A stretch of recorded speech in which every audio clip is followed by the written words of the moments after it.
اللہ تمہاری اولاد کے بارے میں تم کو ارشاد فرماتا ہے کہ ایک لڑکے کا حصہ 2 لڑکیوں کے حصے کے برابر ہے، اور اگر اولاد میت صرف لڑکیاں ہی ہوں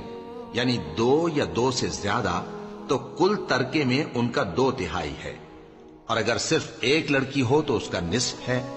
اور میت کے ماں باپ کا یعنی دونوں میں سے ہر ایک کا ترکے میں 6واں حصہ ہے، بشرطے کہ میت کی اولاد ہو،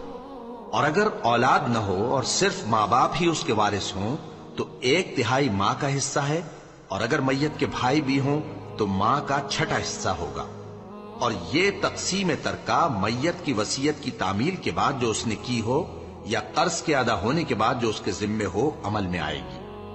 تم کو معلوم نہیں کہ تمہارے باپ دادوں اور بیٹوں اور پوتوں میں سے فائدے کے لحاظ سے کون تم سے زیادہ قریب ہے۔ یہ حصے اللہ کے مقرر کیے ہوئے ہیں